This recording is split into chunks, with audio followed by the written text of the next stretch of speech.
Assalamualaikum warahmatullahi wabarakatuh. Hari ini kita berjumpa lagi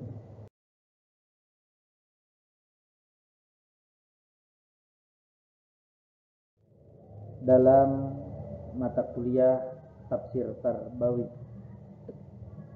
Baik, rekan-rekan mahasiswa, minggu kemarin kita sudah bertemu di kelas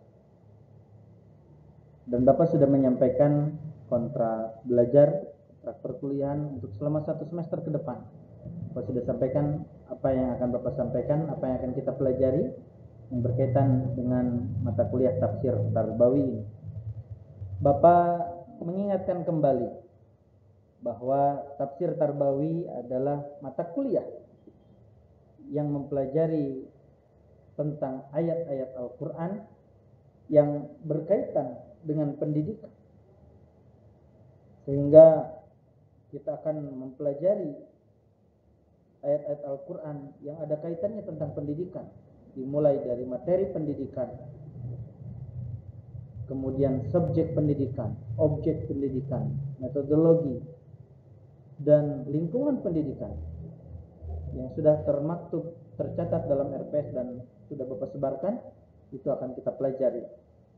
Hal ini setidaknya menguatkan kita, meyakinkan kita sebagai umat Islam bahwa kita sebagai cendekiawan muslim dan calon-calon cendekiawan muslim tahu betul dan tahu persis bahwa teori-teori pendidikan itu juga terdapat dalam Al-Quran, dalam kitab suci kita. Betapa hebat dan luar biasa Al-Quran yang turun pada abad ke-5 menuju abad ke-6 di masa Rasulullah SAW, tapi isi kandungan dari Al-Quran itu sangat luar biasa berkenan dengan dunia pendidikan.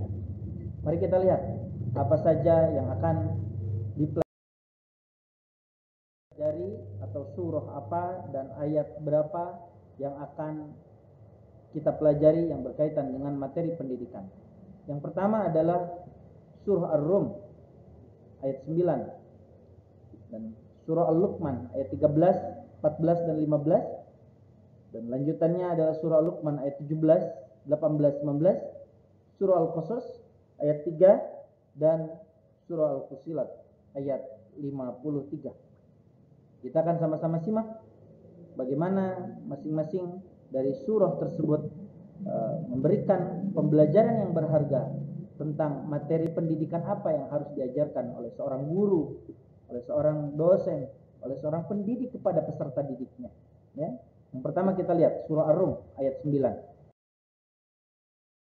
Ayat ini kemudian kita ditanyakan, apakah kita tidak melihat bagaimana akibat dari kita mendustakan orang-orang,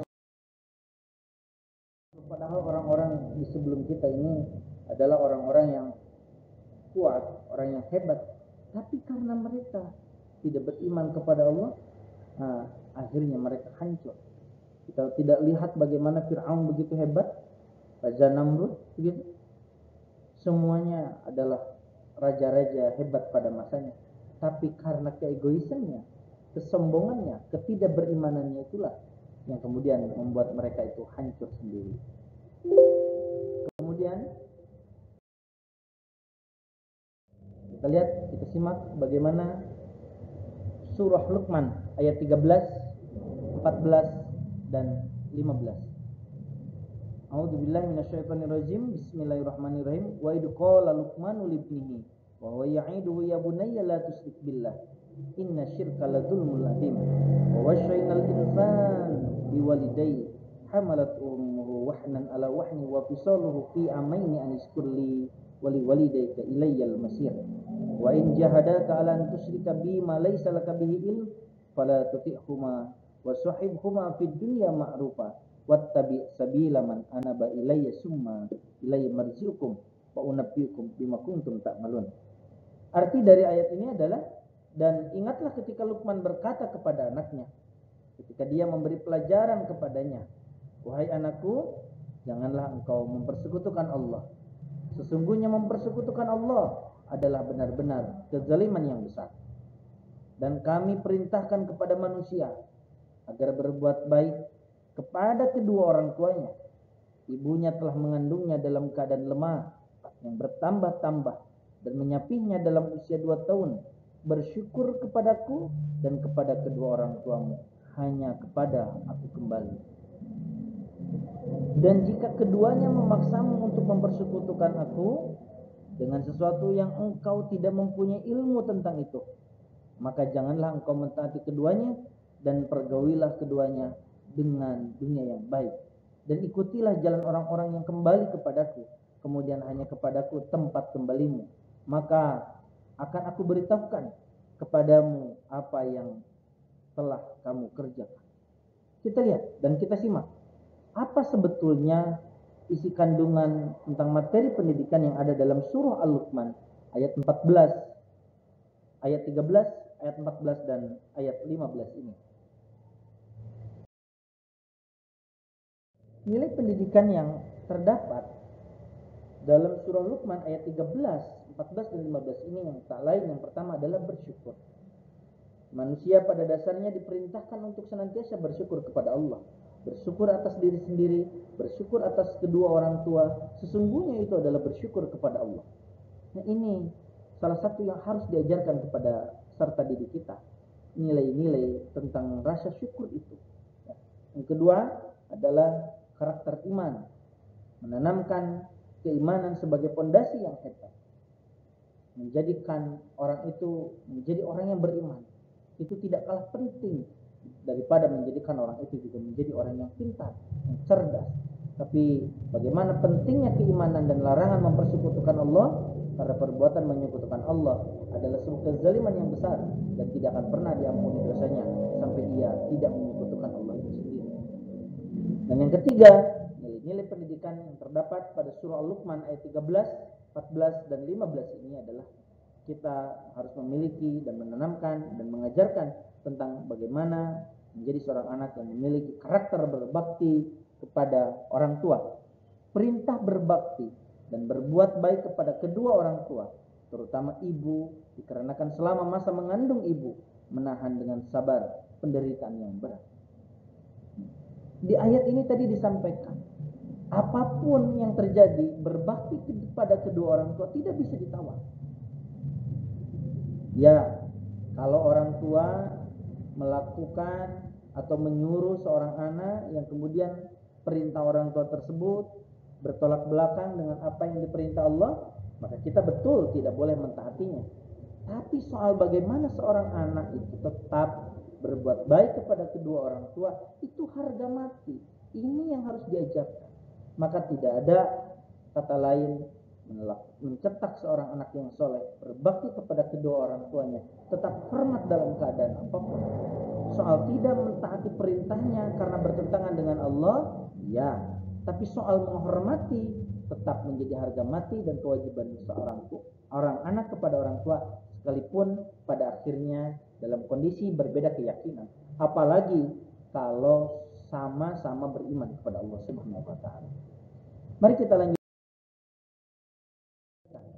pada surah Luqman ayat 17, 18 dan 19. A'udzubillahi minasyaitonirrajim. Bismillahirrahmanirrahim. Ya bunayya aqimis sholata wa'mur bil ma'ruf wanha 'anil munkar wasbir 'ala ma asabak. Inna dzalika min azmil umur. Wa la tusa'ir khaddaka lin-nas wa la tamshi fil ardi maraha. Innallaha la yuhibbu kulla mukhtalin fakhur. Waqsid bi masyika waghdud min sautika. Inna angkarul aswat la sautul hamim.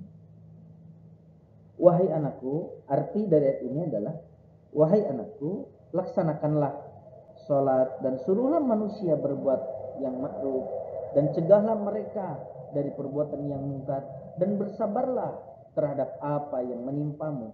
Sesungguhnya yang demikian itu termasuk perkara yang sangat penting. Dan janganlah kamu memalingkan wajah dari manusia karena kesombongan, dan janganlah berjalan di muka bumi dengan angkuh. Sesungguhnya Allah tidak menyukai orang-orang yang sombong dan membanggakan diri. Dan sederhanakanlah dalam berjalan dan lunakkanlah suaramu. Sesungguhnya seburuk-buruknya suara ialah suara keledai. Apa sebenarnya materi pendidikan dari surah Al-Luqman ayat 17, 18, dan 19 ini? Ada 3 yang Bapak rangkum. Yang pertama adalah kita harus selalu mengajarkan kepada peserta didik ini senantiasa melaksanakan beribadah kepada Allah Subhanahu wa taala, melakukan hal yang baik, mencegah sesuatu yang buruk itu terjadi. Berdakwah adalah tugas semuanya. Ya, sampaikan bahwa setiap orang harus berperan dalam menebar kebaikan. Sampaikan bahwa setiap orang harus berperan dalam mencegah keburukan itu terjadi. Ini yang penting, yang harus dilakukan, yang harus ditanamkan, yang harus disampaikan kepada peserta didik. Yang kedua, ajarkanlah peserta didik ini tentang bagaimana bersabar. Karena kehidupan ini tidak selamanya berjalan mulus sesuai dengan apa yang kita inginkan. Kadangkala kita mendapatkan cobaan, kadangkala kita harus berjibaku dengan kehidupan ini, berkeluh kesah ini hanya bisa ditangani dengan sabar, sabar dan sabar. Kemudian yang terakhir dari surah Luqman ayat 17, 18 dan 19 ini dalam mengajarkan peserta didik tidak boleh sombong. Firaun celaka karena kesombongannya, Abu Lahab, Abu Jahal celaka karena kesombongannya. Jangan sampai peserta didik kita begitu lulus, begitu mendapatkan ilmu, memiliki ilmu, ternyata mereka menjadi orang-orang yang sombong karena keilmuan. Ini yang harus ditanamkan, bagaimana menjadi pribadi yang rendah hati. Ya. Kita lanjutkan. Bagaimana surah Al-Qasas ayat 3 ini? A'udzubillahi minasyaitonirrajim. Bismillahirrahmanirrahim. Natslu 'alaika min nabati Musa wa fir'auna bil haqq liqaumi yu'minun.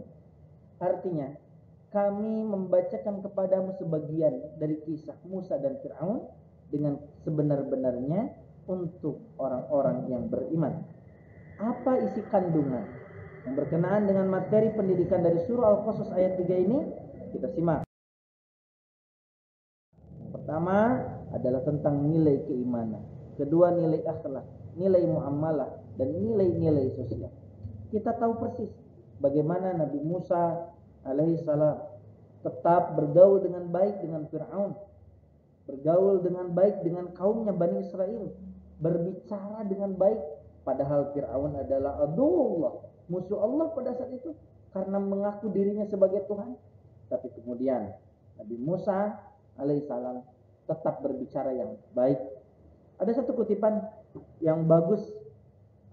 Dulu ada seorang yang memprotes pada masa kejayaan Harun Ar-Rasyid, berbicara yang tidak baik, mencaci maki ke pemerintahan pada zaman Harun Ar-Rasyid. Kemudian dengan cerdasnya Harun Ar-Rasyid menyampaikan, dengarkan kau yang protes kepadaku, dengarkan kau yang berbicara buruk kepadaku, tidaklah keburukanku lebih buruk daripada Fir'aun, tidaklah kebaikanmu lebih baik daripada Musa, tapi kenapa perkataanmu lebih buruk dari perkataan Musa kepada Fir'aun, padahal aku tidak lebih jahat daripada Fir'aun. Ini yang diajarkan. Bagaimana kisah Nabi Musa yang ada pada ratusan tahun yang lalu secara sempurna sampai kepada generasi kita. Al-Quran, Al-Hadis mengajarkan kepada kita, menyampaikan berbagai riwayat. Bagaimana nilai-nilai keimanan, nilai akhlak yang dijunjung tinggi oleh Nabi Musa alaihissalam, nilai muamalah dan nilai-nilai sosial. Dan yang terakhir ada pada surah Al-Fussilat ayat 53. A'udzubillahi minasyaitonirrajim. Bismillahirrahmanirrahim. Sanurihim ayatina fil afaqi wa fi anfusihim hatta yatabayyana lahum annahul haqq awalam yakfi bi rabbika annahu ala kulli syai'in syahid. Artinya, kami akan memperlihatkan kepada mereka tanda-tanda kebesaran kami di segenap penjuru dan pada diri mereka sendiri, sehingga jelaslah bagi mereka bahwa Al-Quran itu adalah benar, dan tidak cukupkah bagi kamu bahwa Tuhanmu menjadi saksi atas segala sesuatu. Coba kita lihat apa nilai pendidikan yang terdapat pada surah Al-Fussilat ayat 53 ini. Nilai pendidikannya yang pertama, kita harus diajarkan tentang meyakini bahwa semua yang ada di alam semesta ini adalah kekuasaan Allah. matahari terbit dari timur tenggelam di barat, bagaimana bintang bersinar, bulan bercahaya, bagaimana udara dingin bertiup, bagaimana udara panas menyinari ini, bagaimana tumbuh-tumbuhan bisa tumbuh dengan rasa yang berbeda, warna yang berbeda, padahal tumbuh dari tanah yang sama. Ini semua atas kekuasaan Allah, bukan kebetulan, karena semuanya berulang. Artinya ada yang mengatur, bukan hanya sekali terjadi. Ini menandakan seluruh alam ada dalam kekuasaan Allah. Kemudian yang terakhir, kita harus mengajarkan, meyakini bahwa apa yang dikatakan Al-Quran itu benar adanya, karena Al-Quran adalah kalamullah, kalam Allah yang bersifat qadim, ya, yang tidak mungkin ada kebohongan, yang tidak mungkin ada kesalahan dalam Al-Quran itu.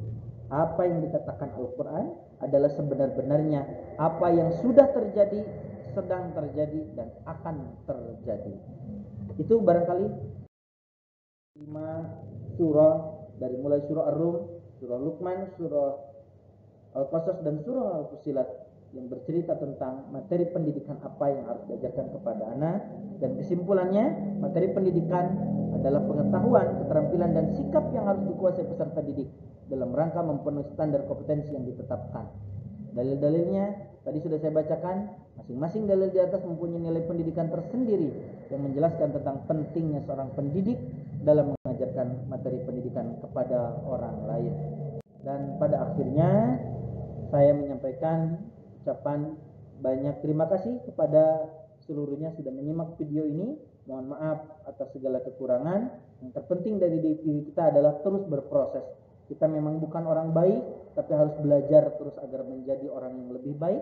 Kita memang bukan orang yang pintar, tapi kita harus senantiasa belajar agar menjadi orang yang berilmu. Karena sekecil apapun kita dan setinggi apapun gunung, kalau kita tidak berhenti melangkah, maka suatu saat gunung yang tinggi itu akan ada di bawah mata kaki kita. Saya, Dr. Komarudin MPD, mengucapkan banyak terima kasih dan mohon maaf atas segala kekurangannya. Wassalamualaikum warahmatullahi wabarakatuh.